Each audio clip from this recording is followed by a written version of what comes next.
Social Justice Paladin, episode 16. This episode is entitled, Are We in the Last Days?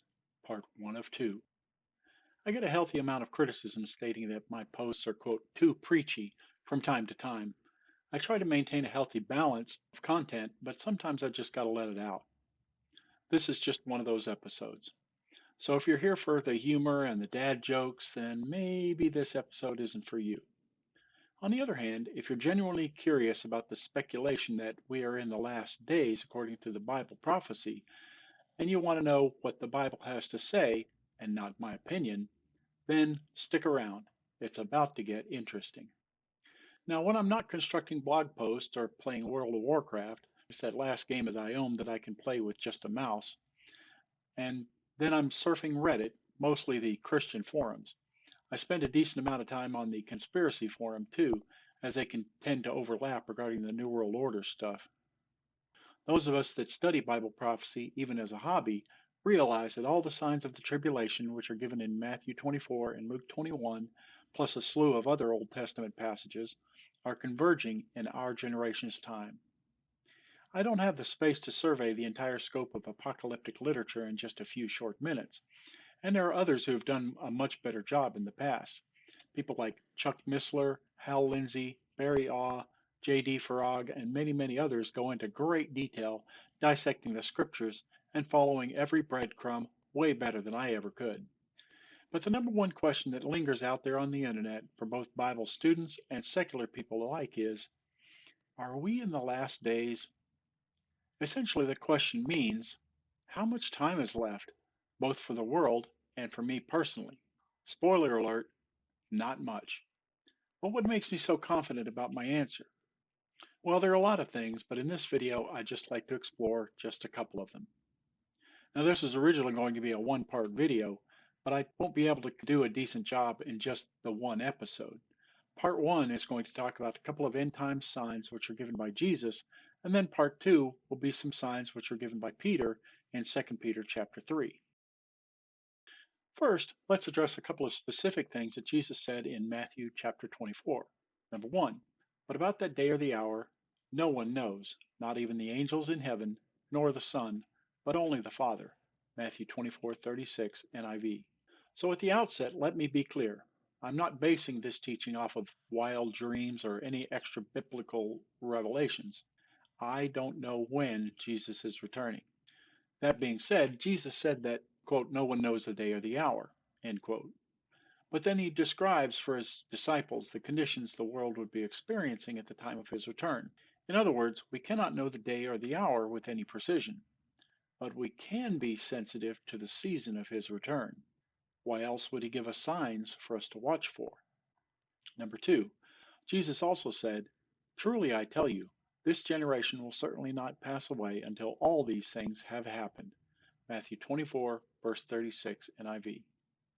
This generation. Which generation? The generation that sees all these things, the signs found in Matthew 24 and Luke 21, begin to happen. Now, this begs a lot of questions, such as when does this last generation start? And how long is a generation? So, the first question is, when does this last generation begin? One definite sign that Jesus speaks about refers to the, quote, abomination of desolation. Now, this is a reference to Daniel chapter 9, and it speaks of an act so heinous that will shake the globe. Think of the holiest of holy places on earth, but the ultimate betrayal and desecration, like sacrificing a pig, which is an unclean animal, on the Ark of the Covenant, but worse. Now, follow this. There can't be an abomination of desolation unless there is first a Holy of Holies to do it in. But the Holy of Holies is in the Jewish temple, and the last temple was destroyed in 70 AD. But there can't be a temple until the Jews are in control of Jerusalem, which, by the way, occurred in 1967, and the Jews are firmly back in their historic land, which occurred in 1948. So, how close are we to the end? Israel is God's timepiece for us to be watching. Beginning in May 1948, the stopwatch started again. Jesus said that this generation will not pass away until all is fulfilled. Is Israel back in its historic land? Yes. Do the Jews have control of Israel? Yes. Do the Jews have control of Jerusalem? Yes. Is there a third temple? No, not yet. But all the signs are there that it could be built in a very short time, maybe in a matter of months. Now, if you see a third Jewish temple being constructed in Jerusalem, we're in the last minutes of the last days. Now, on to the second question. How long is a generation? Many prophecy watchers use this verse from the Psalms as a guidepost. Our days may come to 70 years or 80 if our strength endures. Yet the best of them are but trouble and sorrow, for they quickly pass and we fly away. Psalm 90, verse 10, NIV. So while it's not a definite, let's take the 80 years as a benchmark. If Israel became a nation in 1948, pulls out his calculator, 1948 plus 80 years is 2028. And we're right now in 2023. Let that sink in. So it's just a few short years until Israel passes the quote end of a generation mark. A little current news. Israel, in December 2022, just installed its most right-wing government ever. The Israeli government is now the most sympathetic it's ever been to rebuilding the Third Temple. Once that happens, and it will happen, literally all hell on the earth will break loose.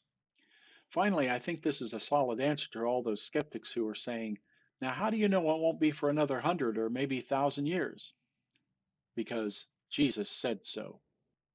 Now in part 2, I'll examine what Peter says in 2 Peter chapter 3. Peter gives us some very detailed information about the world culture at the time of the end. Stay tuned and keep watching.